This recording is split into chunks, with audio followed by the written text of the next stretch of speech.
Hello friends and welcome to your channel cricket facts.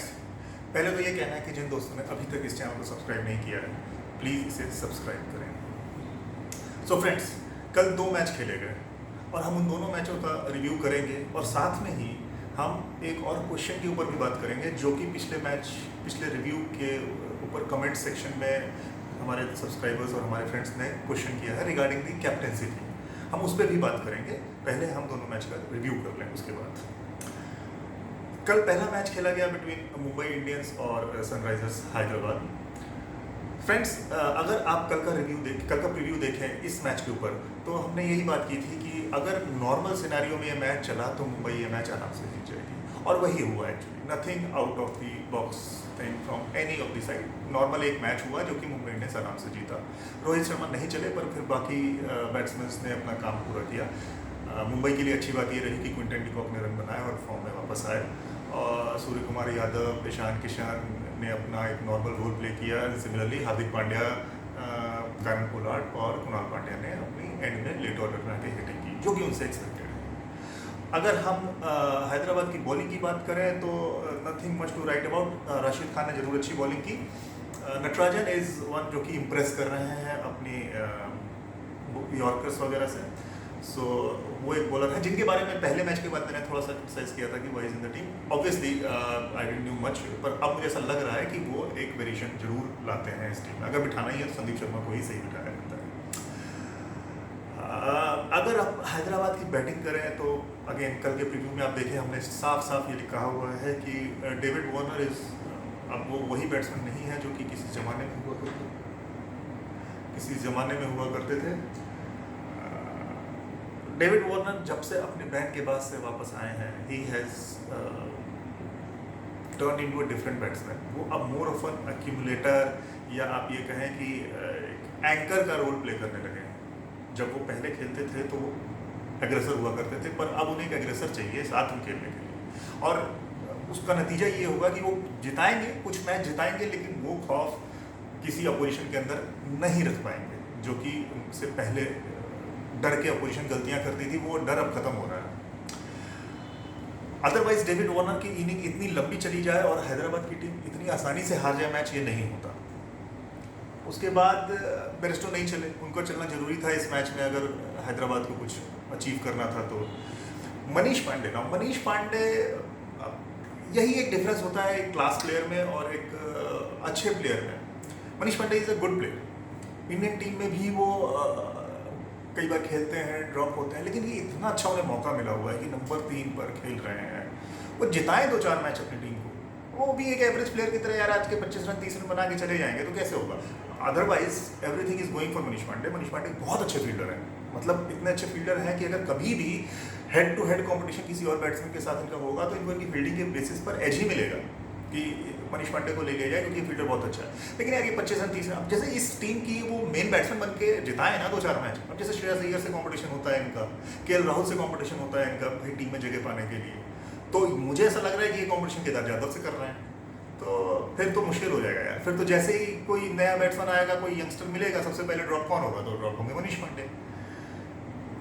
Again from SRH side there is one player जो कि Impress कर रहा है और वो है अब्दुल समाद। मुझे ऐसा लग रहा है कि अगर ये इनको भी थोड़ा सा, क्योंकि ये सबसे छोटे हैं, उस यंगस्टर ग्रुप में भी ये सबसे छोटे हैं तो सबसे कम मौके पाते हैं। अदरवाइज इनको अभी ऊपर आना चाहिए। ही इज़ एन एग्रेसिव, जैसा कि इन्होंने कल 6 मारा बुमराह की बॉल पर।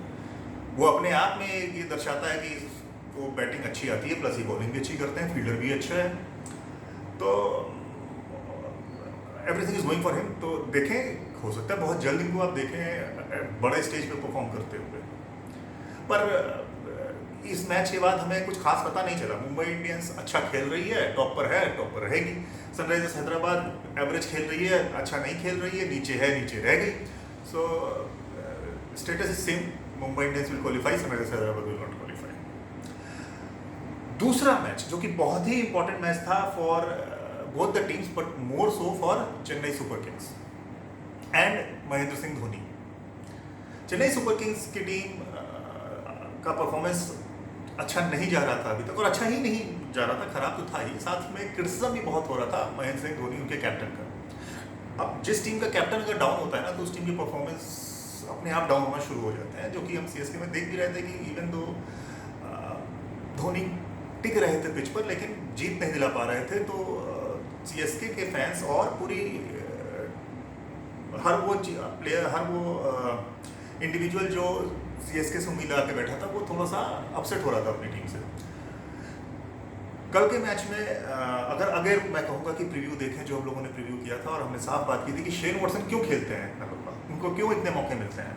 वो इसीलिए मौके मिलते हैं कि शेन वॉटसन से सीएसके की टीम उम्मीद करती है कि जिस दिन वो चलेंगे उस दिन वो जिताएंगे। उस दिन ऐसा नहीं होगा कि एक अच्छी इनिंग खेली शेन वॉटसन ने और सीएसके हार गया।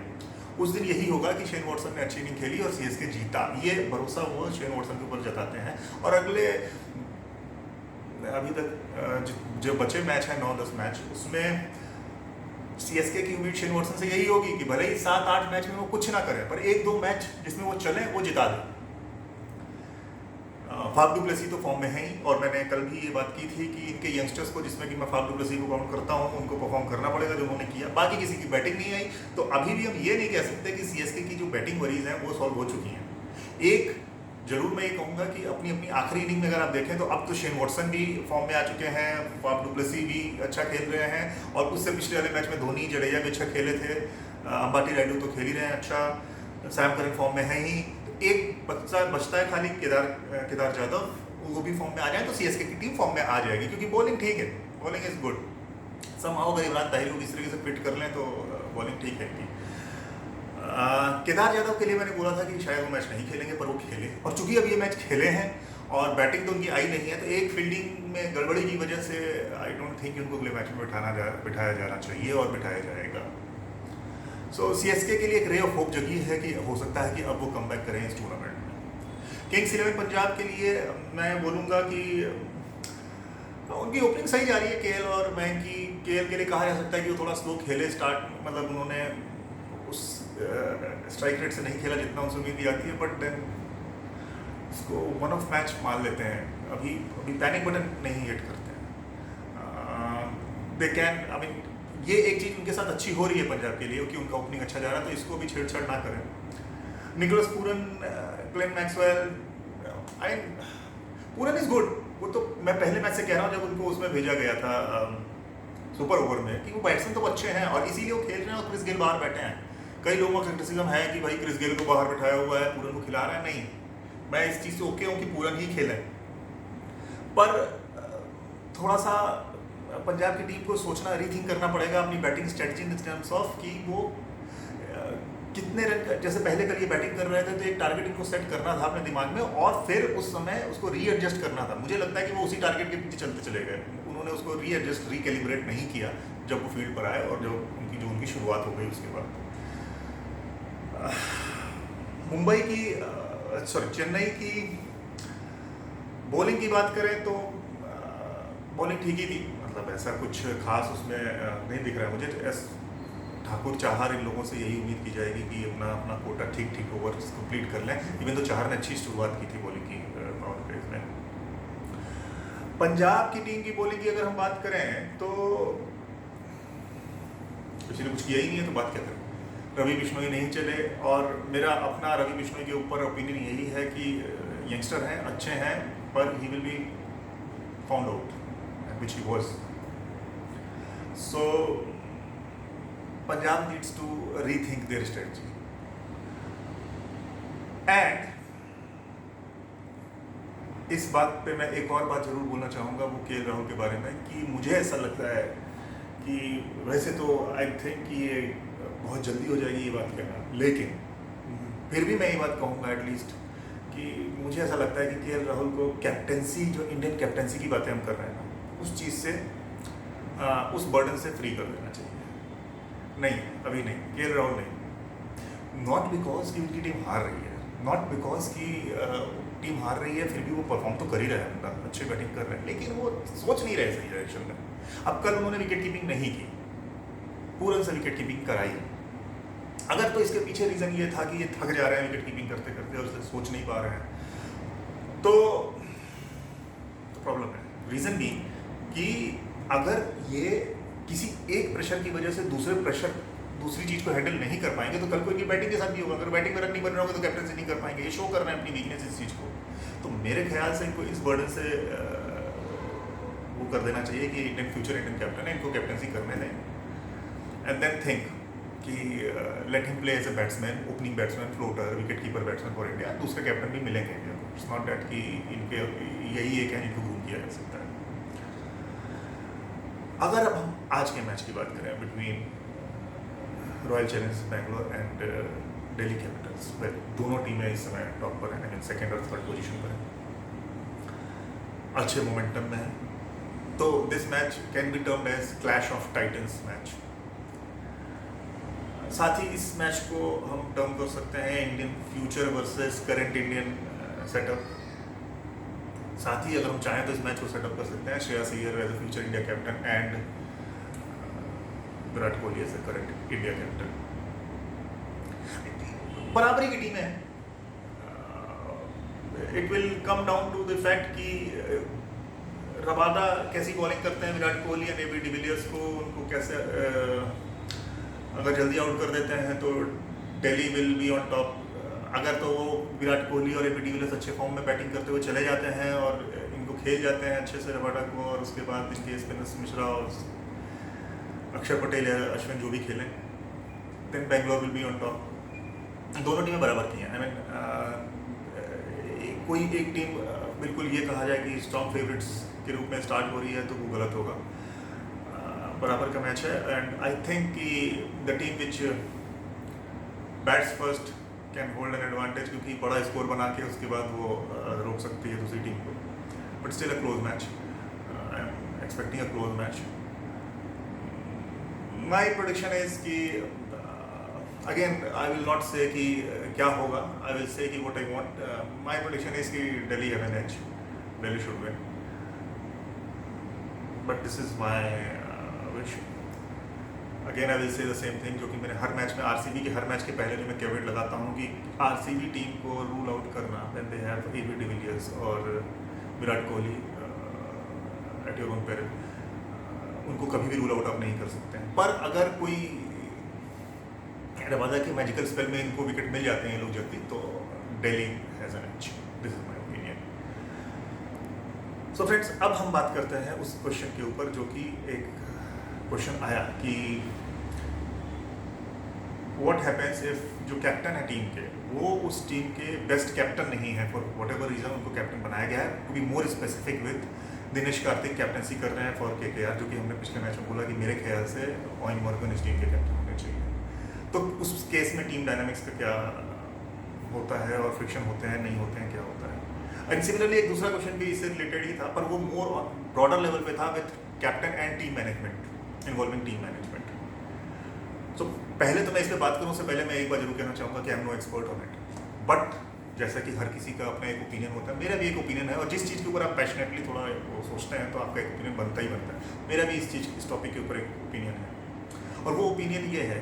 और इससे पहले कि मैं ये कहूँ कि मेरा ओपिनियन क्या है, मैं ये बात ज़रूर कहना स्ट्रेस डालना चाहूँगा कि कैप्टेंसी क्रिकेट टीम में, किसी क्रिकेट टीम की कैप्टेंसी करना इज़ वेरी डिफरेंट, बहुत डिफरेंट है कैप्टेंसी करना किसी और टीम का। आई मीन फुटबॉल टीम का कैप्टन होना या हॉकी टीम का कैप्टन होना, वॉलीबॉल, बास्केटबॉल, इन सब का कैप्टन होना, इनसे बहुत डिफरेंट है क्रिकेट टीम का कैप्टन होना। बाकी गेम्स में आप कैप्टेंसी का मतलब सिर्फ ये होता है कि आपके एक बैच लगा है सी लिख के उसके ऊपर और आप कैप्टन हैं, just like any other player, आप भी एक एनी अदर प्लेयर हैं। क्रिकेट में आप सिर्फ कैप्टन नहीं है जिसको कि just like any other player खेलना है। आप सिर्फ इस बात से अंदाजा लगाइए कि जब आप कैप्टन होते हैं आप टीम सेलेक्ट करते हैं, और जब आप टीम सेलेक्ट करते हैं तो फिर आप बेसिकली दूसरों के फ्यूचर को भी आप डिसाइड कर रहे हैं कि वो खेलेगा कि नहीं खेलेगा, खेलेगा तो किस रोल में खेलेगा, ये सब आप डिसाइड कर रहे होते हैं। मेरा ओपिनियन इस टॉपिक के ऊपर ये है कि एज अ कैप्टन आपकी टीम है, you are responsible for the performance of this team and you should be held accountable for this team. अगर आपकी टीम परफॉर्म नहीं कर रही है तो आप ही रिस्पॉन्सिबल हैं और आप ही को फिर झेलना भी पड़ेगा उसके परिणाम। 25-30 साल पहले तो कोच वगैरह का तो कुछ हिसाब किताब होता ही नहीं था। इंडियन क्रिकेट टीम जब 1983 में वर्ल्ड कप जीती थी तो 14 मेंबर टीम थी और एक मैनेजर थे उनके, जिनका की रोल मेरे ख्याल से पढ़ियाँ बांटने के अलावा और कुछ नहीं था। कैप्टन को ही वो पूरी टीम चलानी थी। धीरे धीरे धीरे धीरे धीरे टीम मैनेजमेंट बनना शुरू हुई पहले, फिर एक कोच आना शुरू हुए, फिर assistant coach, bowling coach, fielding coach, फिर assistant coach, mentor, physician, I mean पता नहीं है, यू नेम इट, एवरीथिंग। जितनी बड़ी टीम नहीं उससे बड़ा आपका सपोर्ट स्टाफ हो जाता है अब तो। पर फिर भी एक बात तो मेरे हिसाब से क्लियर होनी चाहिए, captain should be the boss of the team. अगर कैप्टन की नहीं चलती है उस टीम में तो कैप्टन को कैप्टन रहना नहीं चाहिए, उसको छोड़ देना चाहिए captaincy. I will no way agree कि कोच का रोल होता है, कोच का कोई रोल नहीं होना चाहिए फील्ड पर। जब एक टीम फील्ड पर उतर गई उसके बाद सारे डिसीजन कैप्टन ने खुद लेने होते हैं और खुद लेने चाहिए भी। कोच नहीं, चाहे आप जितना बड़ा कोच बाहर बैठा हो उसको बाहर ही उसका रोल होना चाहिए। कोच का, असिस्टेंट कोच का, इन सब का रोल इसलिए बढ़ गया है क्योंकि अब क्रिकेट बहुत साइंटिफिक हो चुकी है। आई मीन कोई फॉर्म में नहीं है, प्लेयर वो जाए कोच से बात करे, कोई अपनी घरेलू परेशानी के बारे में किसी को ढूंढ रहा है बात करने के लिए तो जाके बात करें, बट नॉट फॉर कि फील्ड में हमारी परफॉर्मेंस या हमारी स्ट्रेटजी कैसे चलानी है। बाहर आप बात करके जरूर आ सकते हैं कोच से कि अच्छा हम ये सोचते हैं कि ऐसी बैटिंग हो, ऐसी बॉलिंग हो, और तब आप आ जाएं फील्ड में। लेकिन मेरे ख्याल से कैप्टन, और कोई ऐसा कैप्टन आज तक सक्सेसफुल नहीं हुआ है जो कि कोच की सुन के काम करता आया हो और सक्सेसफुल हो गया। मुझे तो नहीं लगता। कौन है ऐसा कैप्टन? आप खुद सोचें, ऐसा कैप्टन कौन है जिसको कि कोच बाहर से बताता रहा और वो सक्सेसफुल हो गया? हाँ, कोच एक इनेबलर हो सकता है कि वो इंफॉर्मेशन दे कैप्टन को कि ये देखो ये इंफॉर्मेशन है, और आप उसके बाद कैप्टन उसके ऊपर डिसीजन ले लें। तो कैप्टनसी तो मेरे मेरे दिमाग में सॉर्टेड है कि this has to be a one man show on the field. Captaincy में उस कैप्टन के ऊपर है कि वो सजेशन ले ना ले, जो करे, because then he is responsible for the outcome of the match for his side. अब आते हैं अब एक दूसरे क्वेश्चन के ऊपर कि अगर वो कैप्टन उस टीम का बेस्ट कैप्टन नहीं है, at least in terms of proven facts कि भाई एक दूसरा प्लेयर भी है उस टीम में और जिसके रिकॉर्ड एज अ कैप्टन बेहतर है इस प्लेयर से जो कि कैप्टनसी कर रहा है, तो क्या होगा? वेल, मेरा ख्याल ये है कि जो वाकई कैप्टन है, अगर वो इंटेलिजेंट इंसान होगा तो वो इस चीज़ को मैनेज करेगा। मैनेज वो ऐसे करेगा कि अगर वो एक अच्छा कैप्टन है तो वो इस बात को भी समझेगा कि ये सामने वाला जो प्लेयर है ये मुझसे बेहतर कैप्टन है, मैं इसको यूज़ कर सकता हूँ। How do I use it?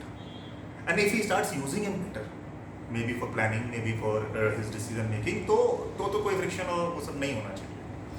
पर अगर वो ऐसा प्लेयर है जो कि खुद थोड़ा सा इनसिक्योर है अपनी प्लेस को लेकर टीम में, और वो अगर इसको इस नज़रिए से देखने लगे कि मैं इनसे सजेशन लेता हूँ तो that would look like a weakness, तो फिर तो वो ना अपने लिए अच्छा कर रहे हैं ना वो टीम के लिए अच्छा कर रहे हैं, और मेरे ख्याल से तब ये बाकी प्लेयर्स को भी दिखना शुरू हो जाएगा कि he is an insecure captain जो कि डिसीजन नहीं ले सकता है, and then team will be in trouble. तब मेरे ख्याल से वो टीम ट्रबल में आ जाएगी, और तब ये टीम मैनेजमेंट के ऊपर रहता है या जो भी इस बात का डिसीजन लेगा कि इनको कैप्टन रहना चाहिए कि नहीं रहना चाहिए, उनके ऊपर हो गया डिसीजन लेना। To be very precise, Dinesh Karthik के कॉन्टेक्स्ट में ये बात पूछी गई जिसमें कि ओवेन मॉर्गन भी इस टीम है, जो कि मैंने भी कहा था कि कैप्टन इसमें ओवेन मॉर्गन को होना चाहिए। मेरा अपना ओपिनियन इस बारे में ये है कि वाकई दिनेश कार्तिक को कैप्टन नहीं होना चाहिए, ओवेन मॉर्गन को कैप्टन होना चाहिए। और उसके पीछे मेरा रीज़न ये है कि दिनेश कार्तिक पिछले 15 साल से इंडियन टीम के साथ लगे जरूर हुए हैं, लेकिन वो खेलते नहीं है क्योंकि महेंद्र सिंह धोनी है। इससे दो चीज़ें दिखती हैं जो आप गेस कर सकते हैं। एक तो वो कि Dinesh Karthik is a good player, इसीलिए अभी तक फेड नहीं हुए। महेंद्र सिंह धोनी के होते हुए भी वो फेड नहीं हुआ है, हर रोल में अपने आप को ले आते हैं, ओपनिंग बैटिंग भी कर लेते हैं, विकेट कीपिंग भी कर लिया, फ्लोटर भी बन गए, फिनिशर भी बन गए, तो गुड प्लेयर है, तो इसलिए वो अपने आप को उस रोल में लेकर आ गए। पर साथ में एक ये भी चीज़ दिखती है कि पिछले 15 साल से दिनेश कार्तिक का मेंटल थिंकिंग ये हो चुकी है कि somehow I have to survive to come into the team, किसी तरीके से आ जाऊं। ये उनकी मेंटल प्रोसेस उनका ये है कि धोनी के होते हुए अपनी जगह बनाओ किस तरीके से टीम में। तो जिस प्लेयर का पिछले 15 साल 20 साल से ये मेंटल सेटअप बना हुआ है, वो जब कैप्टन बनता है तो कहाँ से इस चीज़ को सोच पाएगा कि भाई अब दूसरों को लेके मुझे चलना है। वो तो अभी भी अपने ही समहाउ सर्वाइवल के बारे में सोचता रहेगा, और मुझे यही लग रहा है कि यही हो रहा है, अदरवाइज वो ऊपर बैटिंग नहीं करेंगे। इतना अच्छा उन्होंने परफॉर्म किया था for Indian team as a finisher, why is he coming up now? मेरे ख्याल से इसके पीछे रीज़न ये है कि वो ऊपर आके रन बनाना चाहते हैं कि समहाउ फिर से वो नोटिस हो जाए और टीम में आ जाए, क्योंकि अब तो धोनी के साथ साथ ऋषभ पंत और संजू सैमसन वगैरह सब आ चुके हैं। इसलिए मैं कहता था कि दिनेश कार्तिक को कैप्टन नहीं होना चाहिए इस टीम का। पर एक अच्छा कैप्टन और एक अच्छे लीडर में भी डिफरेंस होता है मेरे ख्याल से। कैप्टन वो जो टीम को जिता लेगा, लेकिन लीडर वो जो टीम बना ले जाए। लीडर बहुत कम मिलते हैं, लीडर बहुत कम होते हैं। मतलब अगर हम पिछले 5-6 साल की पिछले 20-25 साल 30 साल की बात करें तो गिने चुने आपको लीडर्स दिखेंगे। अच्छे कैप्टन जरूर दिखेंगे, पर लीडर्स की अगर मैं बात करूँ तो वो आपको गिने चुने दिखेंगे। अगर मैं देखूं तो सबसे अच्छा लीडर मैं किसको कहूँगा पिछले 25-30 साल में, विदाउट बायस अगर मैं होके बात करूं तो अगर मैं 5-6 प्लेयर्स के नाम लूं तो प्रॉब्ली आप कहेंगे एलन बॉर्डर, जिन्होंने 84 में कैप्टनसी संभाली और अपनी गिरती हुई टीम को 3-4 साल में तैयार कर दिया और वर्ल्ड कप जीत गए टीम के साथ। इवन दो वो टीम के बेस्ट बैट्समैन नहीं रहे थे अपने later part of the career, पर अपनी टीम को उन्होंने कैरी फॉरवर्ड किया। Mark Taylor, again Mark Taylor तो बिल्कुल ही डेफिनेटली अपनी टीम के बेस्ट प्लेयर नहीं थे, पर अपनी टीम में उनकी मैन मैनेजमेंट स्किल्स इतनी अच्छी थी कि अपनी टीम को उस तरीके से लेकर गए कि नंबर 1 टीम बनाया उन्होंने अपनी टीम को। Well here is a contrast now, जो कि अब मैं बिल्कुल एग्जाम्पल हो जाएगा सेट इस चीज़ के ऊपर। कैप्टन स्टीवो का रिकॉर्ड बेटर है, Stevo has a much better record than Mark Taylor, but leader Mark Taylor no doubt. Stevo के पास तो टीम थी जिसको उन्होंने मैनेज किया और अपनी टीम को दिखाया। अगर हम ऑस्ट्रेलिया से बाहर निकले तो श्रीलंका से अर्जुन रणतुंगा हो गए, वो भी अपनी टीम के बेस्ट बैट्समैन नहीं थे, पर उन्होंने क्या किया, ही आइडेंटिफाइड कि Aravinda de Silva is there, Sanath Jayasuriya is there, Murali is there, who are उनसे बेटर प्लेयर्स। उनको कैसे मैनेज किया, उनको एक बड़ा प्लेयर बनाया उन्होंने, इसलिए वो बेटर लीडर बनाए। अगर थोड़ा सा अगर हम और सोचें तो इमरान खान, वेल मैं सिर्फ क्रिकेट की बात कर रहा हूँ, सिर्फ क्रिकेट प्लीज। क्रिकेट में एज अ क्रिकेटर मेरे ख्याल से he was the best leader. 1987 में उनकी बहुत अच्छी टीम थी पर वर्ल्ड कप नहीं जीती, और 92 में उनकी टीम मेरे ख्याल से एक वसीम अकरम थे उनके पास जो बहुत वर्ल्ड क्लास प्लेयर थे, उसके अलावा और कोई नहीं, आई डोंट थिंक सो कि और कोई था, लेकिन उन्होंने अपनी टीम को जिताया। वो लीडर बने थे, उन्होंने अपनी टीम को जिनके पास उनकी परफॉर्मेंसेज नहीं थी उससे वो परफॉर्मेंस निकलवाई उन्होंने और फिर एक टीम बना के गए वो।